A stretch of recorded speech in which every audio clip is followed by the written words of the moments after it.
കൂട്ടുകാരെ, എല്ലാവർക്കും നിജോസ് വേൾഡിന്റെ പുതിയൊരു വീഡിയോയിലേക്ക് സ്വാഗതം.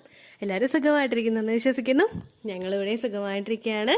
അപ്പോൾ എല്ലാവരും സന്തോഷത്തോടെയും ആരോഗ്യത്തോടെയും ഒക്കെ ഇരിക്കുക കേട്ടോ. ഏറ്റവും എളുപ്പത്തിൽ പ്രഗ്നന്റ് ആകാനായിട്ട് നിങ്ങൾക്ക് ചെയ്യാൻ കഴിയുന്ന ഏറ്റവും എളുപ്പമുള്ള ഒരു മെത്തേഡിനെ പറ്റിയിട്ടാണ് ഇന്നത്തെ വീഡിയോയിൽ സംസാരിക്കുന്നത് കേട്ടോ. അപ്പോൾ നമുക്കത് എന്താണെന്ന് നോക്കാം. വീഡിയോ നമുക്ക് സ്റ്റാർട്ട് ചെയ്യാം. പ്രഗ്നൻസി സപ്പോർട്ട് ചെയ്യാൻ വേണ്ടിയിട്ട് ഒരു സ്ത്രീക്കും പുരുഷനും ചെയ്യാൻ കഴിയുന്ന ഒരുപാട് കാര്യങ്ങളുണ്ട്. ഈസി ആയിട്ടും വളരെ എഫക്റ്റീവായിട്ടും നമുക്ക് ഫോളോ ചെയ്യാൻ കഴിയുന്ന ആ ടിപ്സ് കൃത്യമായിട്ട് ചെയ്യുകയാണെങ്കിൽ മെഡിസിൻ എടുക്കുന്നതോടൊപ്പം തന്നെ അല്ലെങ്കിൽ എന്തെങ്കിലും ട്രീറ്റ്മെന്റ്സ് ചെയ്യുന്നതോടൊപ്പം തന്നെ നമുക്ക് പ്രഗ്നന്റ് ആകാനായിട്ടുള്ള ഒരു സാധ്യതയെ ഒരു പടി കൂടി ഉയർത്താനായിട്ട് സാധിക്കും. സാധാരണയായിട്ട് എല്ലാവരും ചെയ്യുന്ന ഒരു മിസ്റ്റേക്കാണ് മെഡിസിൻ എടുത്തു കഴിഞ്ഞാൽ 100% ഡോക്ടറെ മാത്രം ട്രസ്റ്റ് ചെയ്ത് നിൽക്കുക, അല്ലെങ്കിൽ ആ ഒരു മെഡിസിനെ മാത്രം ട്രസ്റ്റ് ചെയ്ത് നിൽക്കുക. നിങ്ങൾ ഒരിക്കലും ആ ഒരു പ്രവൃത്തി ചെയ്യരുത് കേട്ടോ. ഒരു ഡോക്ടറെയും ഒരു മെഡിസിനെയും തള്ളിക്കളഞ്ഞതല്ല.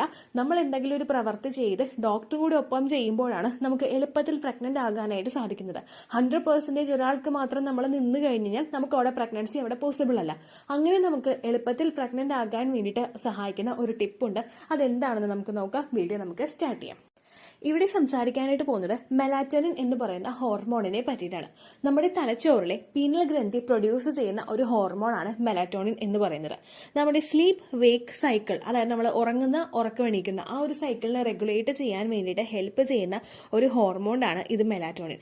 എങ്കിലും നമ്മുടെ ശരീരത്തിലെ പല കാര്യങ്ങളും ഡയറക്റ്റ് ആയിട്ട് ലിങ്ക് ചെയ്യാൻ വേണ്ടിയിട്ട്, അതായത് എസ്പെഷ്യലി നമ്മുടെ റീപ്രൊഡക്റ്റീവ് സിസ്റ്റം വരെ ഡയറക്റ്റ് ആയിട്ട് ലിങ്ക് ചെയ്യാൻ കഴിയുന്ന ഒരു കപ്പാസിറ്റിയുള്ള ഹോർമോണാണ് മെലാറ്റോണിൻ എന്ന് പറയുന്നത്.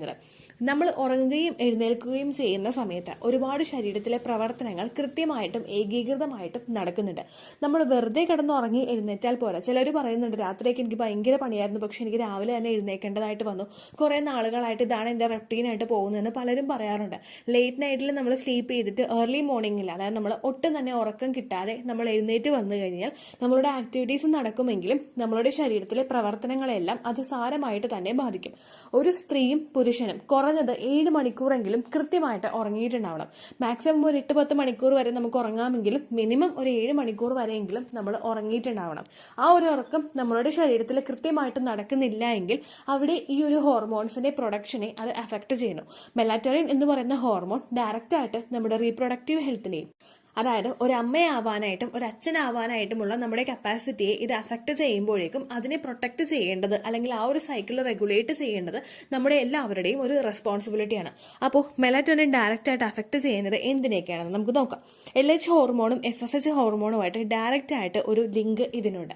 LH ഹോർമോൺ, അതായത് ലൂട്ടിനൈസിംഗ് ഹോർമോണും ഫോളിക്കൽ സ്റ്റിമുലേറ്റിംഗ് ഹോർമോണും, നമ്മൾ പീരിയഡ്സ് ആകുന്ന സമയം മുതൽ നമ്മളുടെ ശരീരത്തിൽ അണ്ടം വളരാൻ വേണ്ടിയിട്ട് തുടങ്ങും. ഈ അണ്ടം കൃത്യമായിട്ട് വളർന്ന് മൂപ്പെത്തി അത് പൊട്ടണമെങ്കിൽ നമ്മളുടെ ശരീരത്തിൽ FSHും LHും ഹോർമോൺസിന്റെ പ്രവർത്തനം കൃത്യമായിട്ട് നടക്കണം. FSHും LHും ഹോർമോൺ എന്ന് പറയുന്നത് രണ്ടും ഒരു പാർട്ടാണ്. ഒരു കോയിനിന്റെ രണ്ട് സൈഡാണ് ഈ രണ്ട് ഹോർമോൺസും. ഇതിന്റെ രണ്ടിന്റെയും പ്രവർത്തനം കൃത്യമായിട്ട് നടന്നിട്ടില്ല എങ്കിൽ നമുക്ക് അവിടെ അണ്ടം വളരില്ല. അത് നടക്കാൻ വേണ്ടിയിട്ട് നമ്മൾ ചെയ്യേണ്ടത് ഇത്തരത്തിലുള്ള ഉറക്കം ക്രമീകരിക്കുക എന്നുള്ളൊരു കാര്യമാണ്. സാധാരണയായിട്ട് പലരും പീരിയഡ്സിന്റെ സെക്കൻഡ് ഡേ മുതൽ FSHന്റെ മെഡിസിൻ കഴിക്കാറുണ്ട്, അല്ലെങ്കിൽ FSHന്റെ ഇഞ്ചക്ഷൻ എടുക്കുന്നവരുണ്ട് കണ്ടിന്യൂസ് ആയിട്ട്. ഇങ്ങനെയൊക്കെ ചെയ്തിട്ട് നമ്മൾ കൃത്യമായിട്ട് ഉറങ്ങുന്നില്ല എങ്കിൽ നോർമലി മെഡിസിൻ എടുത്ത് നടക്കുന്ന പ്രവർത്തനങ്ങളെയും അത് സാരമായിട്ട് തന്നെ അഫക്ട് ചെയ്യുന്നു. അത് മാത്രമല്ല, ഫ്രീ റാഡിക്കൽസിൽ നിന്നുണ്ടാകുന്ന സെൽ ഡാമേജിൽ നിന്ന് നമ്മുടെ ശരീരത്തിനെ ഇത് പ്രൊട്ടക്ട് ചെയ്യുന്നു. സെൽ ഡാമേജ് ഉണ്ടായി കഴിഞ്ഞു കഴിഞ്ഞാൽ അണ്ടത്തിലെയും ക്വാളിറ്റിയെയും സെൽ ഡെവലപ്മെന്റ് അല്ലെങ്കിൽ സെൽ ഫോർമേഷന് വേണ്ടിയിട്ട് അത് അഫക്ട് ചെയ്യുന്നു. അങ്ങനെ വന്നു കഴിഞ്ഞാൽ ഡാമേജ്ഡ് ആയിട്ടുള്ള സെൽ ഫോർമേഷൻ ഉണ്ടായി കഴിഞ്ഞാൽ ക്രോമോസോമൽ അബ്നോർമാലിറ്റീസ് അല്ലെങ്കിൽ ബർത്ത് ഡിഫക്ട്സ് കുഞ്ഞിന് ഉണ്ടാകാൻ വേണ്ടിയിട്ടുള്ള സാധ്യതകൾ കൂടുന്നുണ്ട് കേട്ടോ. അപ്പൊ അതിനെ ഒന്ന് ഏകീകരിക്കാൻ വേണ്ടിയിട്ട് ഇത് സഹായിക്കുന്നു. അതുമാത്രമല്ല, മെലാറ്റോണിൻ ഉണ്ടെങ്കിലേ ഓവറീസ് ഹെൽത്തി ആയിട്ട് പെർഫോം ചെയ്യാനായിട്ട് സാധിക്കുകയുള്ളൂ. ഓവറീസിൽ നിന്നാണ് നമ്മുടെ ശരീരത്തിൽ ഓവുലേഷന് വേണ്ടിയിട്ടുള്ള അണ്ടം പ്രൊഡ്യൂസ് ചെയ്യുന്നത്. ഓവറീസിന്റെ പ്രവർത്തനം കൃത്യമായിട്ട് നടക്കുന്നില്ല എങ്കിൽ അതുമൂലം നമ്മുടെ അണ്ടത്തിന്റെ ക്വാളിറ്റി കുറയുന്നതിനും ഓവുലേഷൻ തന്നെ നിന്നു പോകുന്നതിനുമൊക്കെ കാരണമാവുന്നു. അപ്പോൾ ആ ഒരു ഓവുലേഷനെയും അതുപോലെ തന്നെ നമ്മുടെ ഓവറീസിനെയൊക്കെ അതിന്റെയൊക്കെ ഹെൽത്തിനെ ഒന്ന് കൺട്രോൾ ചെയ്യാൻ വേണ്ടിയിട്ട് മെലാറ്റോണിൻ സഹായിക്കുന്നു. ഓവറീസിൽ ആ ഒരു അണ്ടത്തിന് ക്വാളിറ്റി ഉണ്ടാവണമെങ്കിൽ ശരീരത്തിൽ മെലാറ്റോണിൻ ഉണ്ടാവണം. എക്വാളിറ്റി അഫക്ട് ചെയ്യുന്നതും മെലറ്റോണിൻ ആണ്. അതുപോലെ തന്നെ ഇതുണ്ടെങ്കിലാണ് നമ്മുടെ പീരിയഡ് സൈക്കിൾ കൃത്യമായിട്ട് റെഗുലേറ്റ് ആയിട്ട് പോവുകയുള്ളൂ, ഓവുലേഷൻ കൃത്യമായിട്ട് നടക്കുകയുള്ളൂ, എഗ്ഗ് വളരാൻ വേണ്ടിയിട്ട് ഹെൽപ്പ് ചെയ്യുകയുള്ളൂ, എഗ്ഗ് മെച്യൂർ ആകാൻ, ബീജസങ്കലനം നടക്കാനൊക്കെ നമ്മളുടെ ശരീരത്തിൽ വേണ്ട ഒരു ഹോർമോണാണ് മെലറ്റോണിൻ എന്ന് പറയുന്നത്. ഇത് നമുക്ക് ശരീരത്തിലോട്ട് എത്തിക്കാൻ കഴിയുന്നത് ഏറ്റവും ആദ്യം നമുക്ക് ചെയ്യാൻ കഴിയുന്നത് നമ്മുടെ ഉറക്കം പ്രോപ്പർ ആക്കുക എന്നുള്ളൊരു കാര്യമാണ്. ഉറക്കം പ്രോപ്പർ ആക്കുക എന്ന് പറയുമ്പോഴേക്കും നമ്മൾ കൃത്യമായിട്ട് ഉറക്കം കിട്ടുന്നില്ല എങ്കിൽ നിങ്ങൾ ഉറങ്ങുന്ന സമയത്തിന് കുറേ നേരം മുൻപ് നിങ്ങളുടെ ഫോണൊക്കെ മാറ്റി വെക്കുക, അല്ലെങ്കിൽ ലൈറ്റ്, റൂമിന്റെ ലൈറ്റ് ഒരു തരത്തിലുള്ള ലൈറ്റോ ഫ്ലൂറസൻ ലൈറ്റോ റൂമിലിടാതെ നമ്മൾ കൃത്യമായിട്ട് ഒരു ഡാർക്ക് ആയിട്ടുള്ള ഒരു എൻവയോൺമെന്റ് നമുക്ക് കിട്ടുന്നുണ്ട് എന്നുള്ള കാര്യവും കൂടി നോക്കുക കേട്ടോ. റൂമിൽ വെളിച്ചം കിടക്കുന്നവർക്കും അതുപോലെ തന്നെ റൂമിൽ ലൈറ്റ് ഇട്ട് ഉറങ്ങുന്നവർക്കും, അതായത് ഫ്ലൂറസൻ ലൈറ്റ് ഒക്കെ റൂമിൽ ഇട്ട് ഉറങ്ങുന്നവർക്കുമൊക്കെ മെലറ്റോണിന്റെ പ്രൊഡക്ഷനെ അത് അഫക്ട് ചെയ്യുന്നു എന്ന് പഠനങ്ങൾ സൂചിപ്പിക്കുന്നുണ്ട് കേട്ടോ. അതുകൊണ്ട് തന്നെ റൂമിൽ മറ്റൊരു തരത്തിലുള്ള ലൈറ്റും നിങ്ങൾ ഇടാനായിട്ട് പാടില്ല. അതുപോലെ തന്നെ നിങ്ങൾ ഫോൺ യൂസ് ചെയ്യുന്ന ഹാബിറ്റ് ഉണ്ടെങ്കിൽ അത് കുറയ്ക്കുക.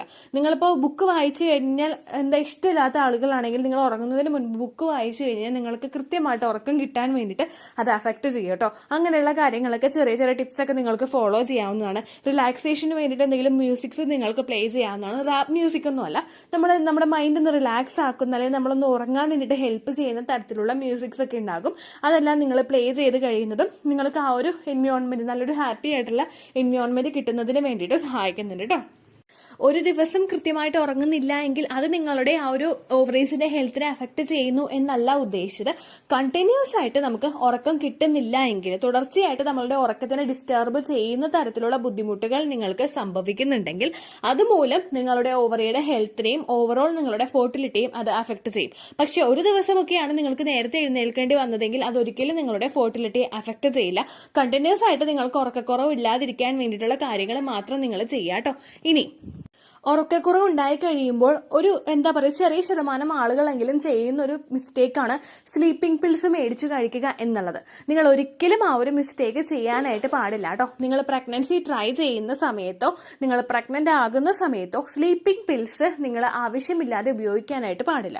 ആവശ്യമില്ലാതെ ഉപയോഗിക്കുക എന്ന് പറയുമ്പോഴേക്കും നിങ്ങളൊരു ഡോക്ടറെ കാണുക, നിങ്ങളുടെ ബുദ്ധിമുട്ട് എന്താണെന്ന് കൃത്യമായിട്ട് പറയുക. അതിനുശേഷം ഒരു ഡോക്ടർ റെക്കമെൻഡ് ചെയ്യുന്ന മെഡിസിൻ നിർദ്ദിഷ്ടമായിട്ടുള്ള ആ ഒരു ഡോസേജിന് മാത്രം നിങ്ങൾ ഉപയോഗിക്കുക. അതല്ലാതെ ഒരാൾ പോലും സ്ലീപ്പിംഗ് പിൽസ് മേടിച്ച് കഴിക്കാനായിട്ട് പാടില്ല.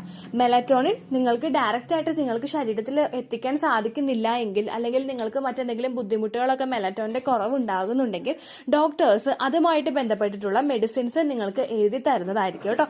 അത് നിങ്ങൾക്ക് ഉപയോഗിക്കാവുന്നതാണ്. കണ്ടിന്യൂസ് ഉറക്കക്കുറവുള്ള ആളുകൾ അങ്ങനെയുള്ളൊരു മെത്തേഡാണ് ഓപ്റ്റ് ചെയ്യേണ്ടത് കേട്ടോ. സ്ത്രീകൾക്ക് മാത്രം അല്ലാട്ടോ ഈ ഒരു കാര്യം. സ്ത്രീകളുടെ ഓവറീസിന്റെ ഹെൽത്ത് മാത്രമല്ല ഫോക്കസ് ചെയ്യുന്നത്. മെലറ്റോണിന്റെ അളവ് പുരുഷന്മാരുടെ ശരീരത്തിലും കൃത്യമായിട്ട് ഇല്ല എങ്കിൽ അത് പുരുഷന്മാരുടെ ഫെർട്ടിലിറ്റിയും അഫക്ട് ചെയ്യും. അവരുടെ ബീജത്തിന്റെ ക്വാളിറ്റിയും അവരുടെ സെൽ ഡാമേജിനെയും ഇത് അഫക്ട് ചെയ്യും കേട്ടോ. അപ്പൊ പുരുഷന്മാരും കൃത്യമായിട്ട് ഉറക്കം ക്രമീകരിക്കുക. അങ്ങനെ നമുക്ക് ഹെൽത്തി ആയിട്ട് എളുപ്പത്തിൽ പ്രഗ്നന്റ് ആകാനായിട്ട് സാധിക്കും. ഇത്രയേ ഉള്ളൂ വീഡിയോ. യൂസ്ഫുൾ ആയി കാണുമെന്ന് വിശ്വസിക്കുന്നു. യൂസ്ഫുൾ ആവുന്നുണ്ടെങ്കിൽ ലൈക്ക് ചെയ്യുക, ഫ്രണ്ട്സിനൊക്കെ ഷെയർ ചെയ്ത് കൊടുക്കുക കേട്ടോ. എന്തെങ്കിലും സംശയം ഉണ്ടെങ്കിൽ നിങ്ങൾ കമന്റ്സിൽ ചോദിക്കുക. പണ്ടത്തെ വീഡിയോയ്ക്ക് കമന്റ്സ് ഇടുന്നവർക്ക് റിപ്ലൈ ലഭിക്കുന്നില്ലെങ്കിൽ ലേറ്റസ്റ്റ് ആയിട്ട് ഞാൻ ഏത് വീഡിയോ ആണ് അപ്ലോഡ് ചെയ്യുന്നത് അതിന് താഴെ കമന്റ് ഒന്ന് കോപ്പി പേസ്റ്റ് ചെയ്യാനായിട്ട് ശ്രദ്ധിക്കുക കേട്ടോ. അതുപോലെ ഓവുലേഷൻ ഡേറ്റ് കാൽക്കുലേറ്റ് ചെയ്ത് തരാനായിട്ട് റിക്വസ്റ്റ് ചെയ്യുന്ന ആളുകൾ എത്രയാണോ സൈക്കിൾ ലെങ്ത് അത് മെൻഷൻ ചെയ്യാനായിട്ട് ശ്രദ്ധിക്കുക. സൈക്കിൾ ലെങ്ത് എന്നതുകൊണ്ട് ഉദ്ദേശിച്ചത് ഓരോ മാസവും എത്ര ദിവസം കൂടുമ്പോഴാണോ ബ്ലീഡിങ് വരുന്നത് അതാണ് സൈക്കിൾ ലെങ്ത്. കഴിഞ്ഞ മാസം ഒരു 8-ാം തീയതിയാണ് ബ്ലീഡിങ് ആയതെങ്കിൽ ഈ മാസം 6-ാം തീയതിയാണ് ബ്ലീഡിങ് ആയതെങ്കിൽ കഴിഞ്ഞ മാസം 8-ാം തീയതി മുതൽ ഈ മാസം 6-ാം തീയതി വരെ എത്ര ദിവസമുണ്ടോ അത് കാലണ്ടറിൽ എണ്ണി തിട്ടപ്പെടുന്നതാണ് നിങ്ങളുടെ സൈക്കിൾ ലെങ്ത്. സൈക്കിൾ ലെങ്ത് നമ്മൾ കൃത്യമായിട്ട് കാൽക്കുലേറ്റ് ചെയ്യുകയാണെങ്കിൽ ഓവുലേഷൻ ഡേറ്റ് എളുപ്പത്തിൽ കണ്ടുപിടിക്കാൻ വേണ്ടിയിട്ട് ഒരുപാട് ആപ്ലിക്കേഷൻസും ഒരുപാട് ഓൺലൈൻ ആയിട്ടുള്ള വെബ്സൈറ്റുകളും ഇന്ന് നമുക്ക് അവൈലബിൾ ആണ്. പ്ലേ സ്റ്റോറിൽ പോയിട്ട് ഓൺലൈൻ ഓവുലേഷൻ ട്രാക്കർ എന്ന് ടൈപ്പ് ചെയ്ത് കഴിഞ്ഞാൽ നിങ്ങൾക്ക് അതുമായിട്ട് ബന്ധപ്പെട്ടിട്ടുള്ള ആപ്ലിക്കേഷൻസ് കിട്ടും. അത് പറ്റുന്നില്ല എങ്കിൽ ഗൂഗിളിൽ പോയിട്ട് ഓൺലൈൻ ഓവുലേഷൻ കാൽക്കുലേറ്റർ എന്ന് ടൈപ്പ് ചെയ്ത് കഴിഞ്ഞാൽ അതുമായിട്ട് ബന്ധപ്പെട്ടിട്ടുള്ള വെബ്സൈറ്റുകൾ നിങ്ങൾക്ക് കിട്ടും. അതിൽ നിങ്ങളുടെ ലാസ്റ്റ് മന്തിലെ മെൻസ്ട്രേഷൻ്റെ ഡേറ്റും ഒപ്പം ഞാൻ ഈ പറഞ്ഞ രീതിക്ക് നിങ്ങൾ കാൽക്കുലേറ്റ് ചെയ്യുന്ന സൈക്കിൾ ലെങ്ത്തും എൻ്റർ ചെയ്ത് കൊടുക്കുകയാണെങ്കിൽ നിങ്ങൾക്ക് കൃത്യമായിട്ട് ഓവുലേഷൻ ഡേറ്റ് കണ്ടുപിടിക്കാനായിട്ട് സാധിക്കും. ഫെർട്ടൈൽ ടൈം പീരീഡും നിങ്ങൾക്ക് കിട്ടും. അതായത് എത്ര ദിവസം മുതൽ കോൺടാക്ട് ചെയ്ത് തുടങ്ങിക്കഴിഞ്ഞാൽ നിങ്ങൾ പ്രഗ്നൻ്റ് ആകും എന്നുള്ളൊരു ഡേറ്റും നിങ്ങൾക്ക് പ്രോപ്പറായിട്ട് കിട്ടും കേട്ടോ.